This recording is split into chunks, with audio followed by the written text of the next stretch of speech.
Oke ya, video kali ini saya akan review motor yang bisa dibilang cukup legendaris dan pada zamannya itu bisa dibilang juga motornya orang kaya dalam tanda kutip ya. Karena di zamannya ini, terutama di zaman saya sekolah dulu, itu teman saya yang pakai motor ini itu ya orangnya emang orang kaya. Motor apa itu? Ya sesuai thumbnail sih. Yaitu Honda Tiger.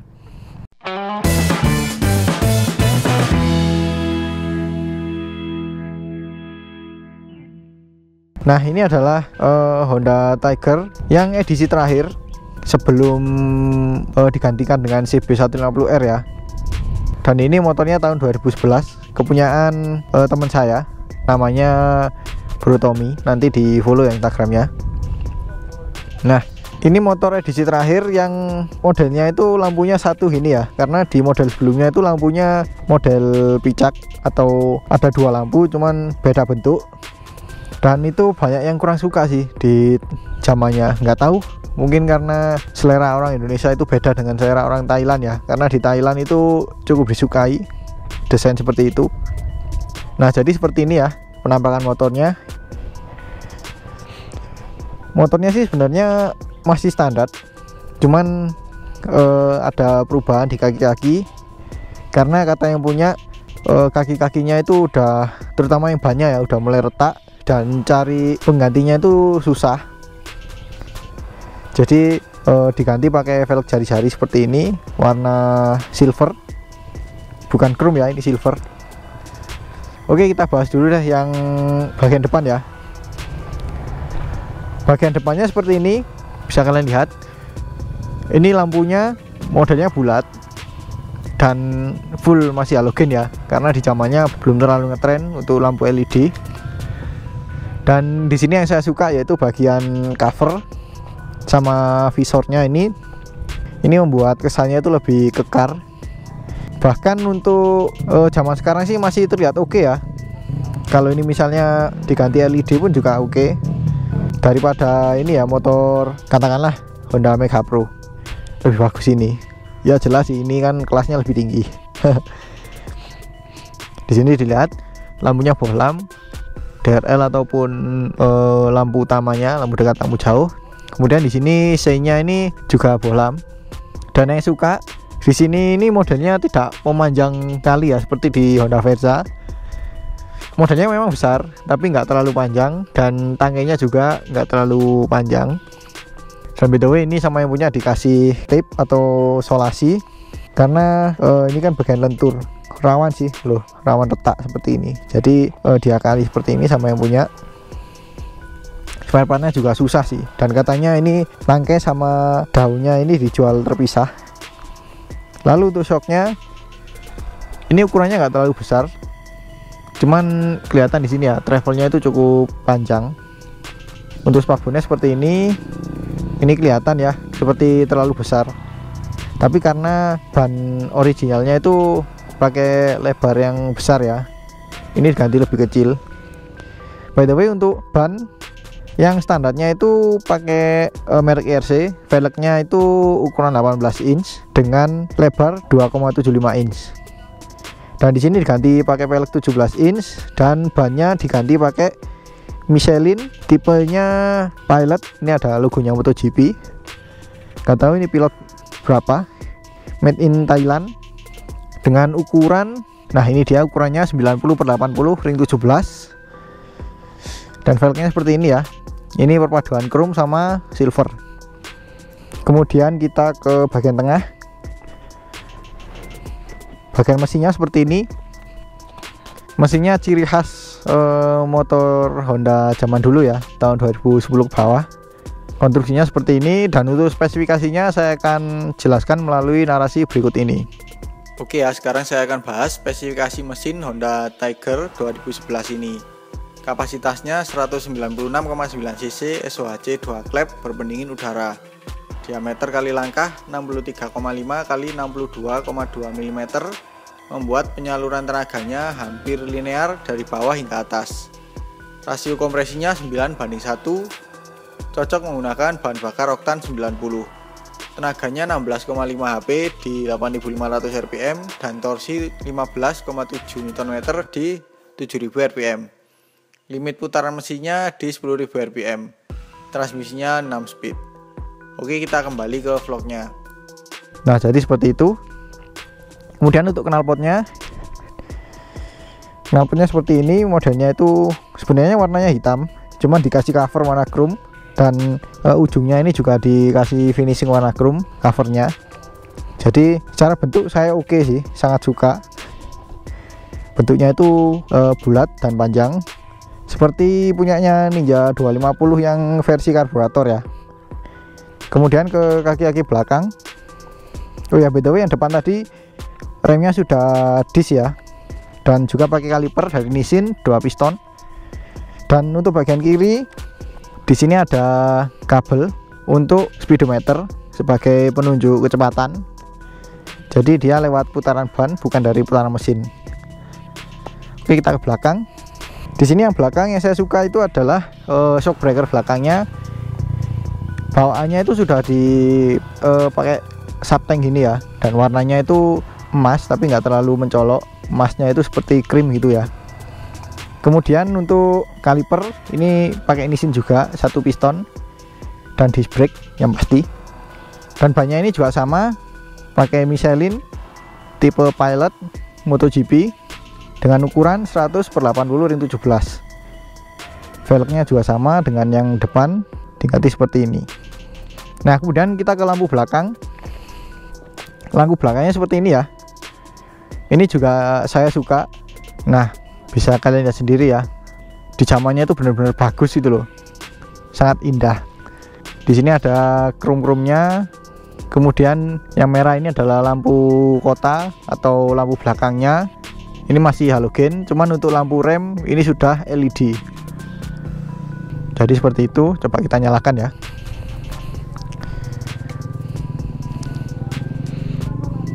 Tuh, lampunya LED.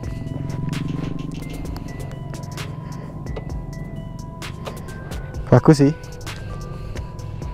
Untuk C-nya sama dengan yang depan, bohlam, dan bentuknya juga sama persis.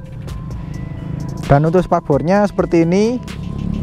Ini juga cukup oke. Modelnya itu lancip tapi nggak tajam-tajam gitu ya, dan lebih proporsional di motor ini. Kemudian untuk swing arm ini juga biasa, pakai model besi pipa gitu ya, besi kotak. Cuman untuk di zamannya sih ini ya wajar sih. Bahkan hingga CB150R yang terbaru pun masih pakai model seperti ini. Tapi it's okay, untuk motor naked sih masih pantas lah. Lalu kita ke gear. Nah, gearnya ini diganti sama yang punya, jadi lebih kecil untuk yang belakang, yang depannya lebih besar. Dan ini pakai triple S. Ukurannya 428/47. Yang depannya kalau nggak salah itu ukuran 15 kalau nggak salah ya. Cuman nggak tahu sih berapa, 14 atau 15. Nah, di sini ada kunci. Ini untuk menaruh helm ya. Untuk motor zaman dulu itu helmnya ditaruh sini. Ini ada pengaitnya dan ada kuncinya. Kemudian di sini ada pegangan. Mungkin ini untuk pegangan kalau kita melakukan standar tengah ya. Karena motor ini cukup berat standar tengahnya. Jadi lebih pakai ini karena lebih ringan pakai ini daripada pakai behel yang di atas. Nah, mengenai behelnya modelnya seperti ini ya. Model seperti ini masih dipertahankan hingga CB150R yang terbaru. Cuman di CB150R yang model pertama itu kan modelnya seperti di Yamaha Vision ya, yang ada di sini gitu, melintang seperti ini. Cuman ini dipakai terpisah sama dengan CB150R yang terbaru. Jadi lebih kelihatan keren dan lebih garang gitu ya. Dan di sini ada tonjolan seperti ini untuk mengaitkan tali ketika kita menaruh barang di belakang sini. Untuk footstepnya seperti ini ya. Footstepnya ini tidak seperti motor-motor sport naked zaman sekarang, dimana bodi footstepnya ini jadi satu, jadi langsung ada tempat untuk footstep depan dan belakang. Jadi tidak ada yang lewat sini ya. Dan ini footstepnya dilengkapi dengan karet, jadi nggak mudah licin kalau kita berpijak. Dan untuk tuas persnelingnya ini ada satu, yang belakang tidak ada. Dan untuk setara sampingnya seperti ini. Modelnya nggak terlalu besar ya, cukup kecil untuk motor yang sebesar ini. Dan di sini ada tuasnya unik sih. Ini tuas untuk mengatur aliran bahan bakar ke mesin. Ini bisa dimatikan, bisa di on, atau bisa di rest. Rest ini kalau nggak salah ya, mohon dikoreksi kalau salah. Ini kalau misalnya tangki kita itu bahan bakarnya mau habis, jadi ada tangki bahan bakar yang cadangan gitu, dipakaikan di mode rest ini. Jadi meskipun bensinnya mau habis, tapi masih ada cadangannya. Jadi seperti itu. Tapi kalau salah kalian bisa koreksi ya. Karena motor ini itu hadirnya itu pas saya masih ABG lah. Atau anak baru remaja, jadi kurang paham untuk dunia motor. Nah, kita ke atas. Untuk joknya seperti ini ya, joknya tandem. Dan kebetulan sama yang punya ini sudah diganti joknya. Kalau joknya itu yang dulu kulitnya halus, ini dimodifikasi pakai yang model kasar. Jadi lebih apa ya namanya ya, tidak mudah licin gitu loh. Dan untuk busanya ini bagian depan ini lebih cekung. Kalau yang bawaannya itu kan dia lebih ini ya, lebih rata. Kalau ini lebih cekung.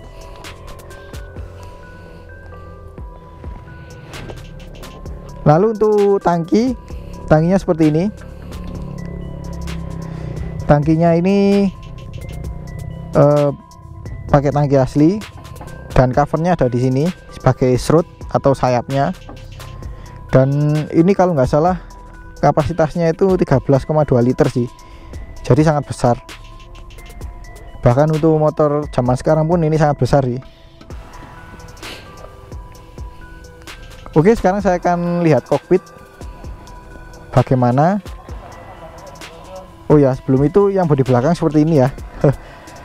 Bodi belakangnya ini yang sini lebar. Nah, di sini mulai mengecil, cuman ke belakangnya masih tetap besar karena faktor lampunya juga sih, sama spakbornya yang memang nggak terlalu kecil. Oke, saya akan lihat kokpit untuk melihat stang, kemudian kunci dan speedometernya.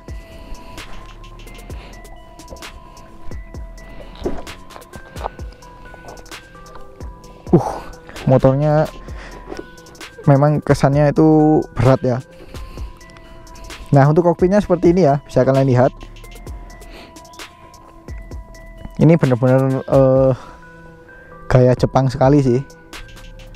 Desain ala-ala motor-motor Jepang seperti ini.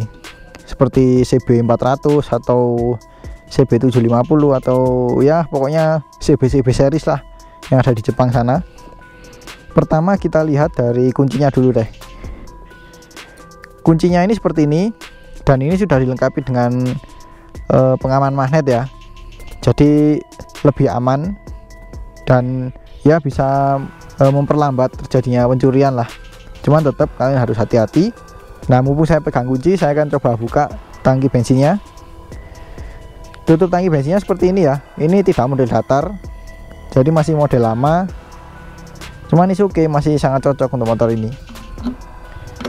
Nah, ini tidak ada engselnya, jadi waktu mengisi bahan bakar kita harus bawa seperti ini. Nah, jadi seperti itu. Nah, di sini tidak ada penghalang, jadi hati-hati ya. Kalau kalian nggak sengaja barang kalian itu jatuh ke sini.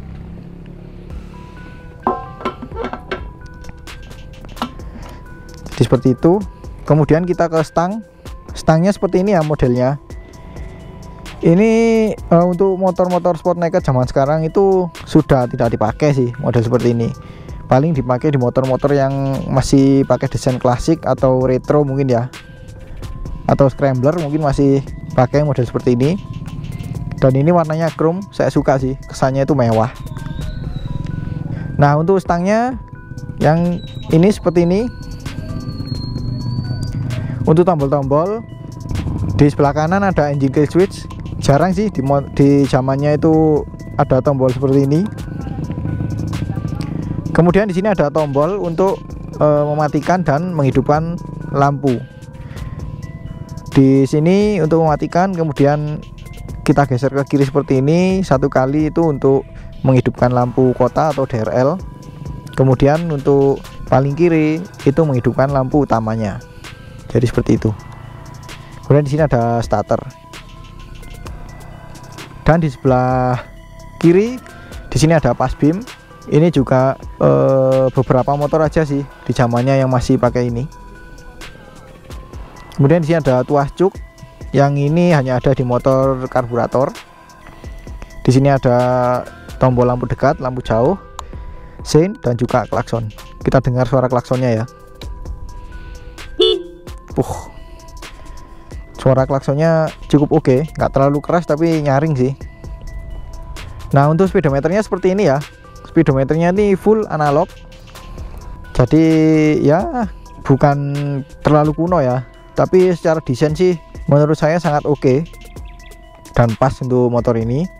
Kita lihat apa aja info yang ditampilkan.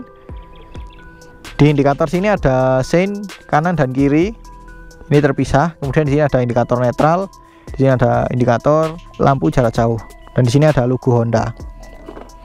Nah, untuk sebelah kiri di sini ada penunjuk kecepatan, kemudian di sini ada odometer, dan di sini ada trip meter. Kalau kita mau reset, kita bisa putar-putar lewat sini. Nah, untuk sebelah kanan di sini ada penunjuk putaran mesin. Ini limitnya sampai 10.000 rpm ya. Ya, untuk di zamannya ini cukup tinggi. Dan di sini ada indikator sisa bahan bakar atau penunjuknya. Jadi lebih oke lah daripada hanya sekedar lampu indikator ya, karena kita bisa mengukur lebih detail lagi. Oke, jadi seperti itu sih review Honda Tiger tahun 2011 ini. Ya nggak standar sekali ya, karena ada beberapa yang dirubah. Cuman kondisi seperti ini sangat jarang kita jumpai, karena kebanyakan sudah dipakai untuk anak-anak Herex ya. Dan ini kondisinya sangat oke. Bahkan body-bodinya ini masih kelihatan kinclong atau sangat bagus, kelihatan terawat sekali.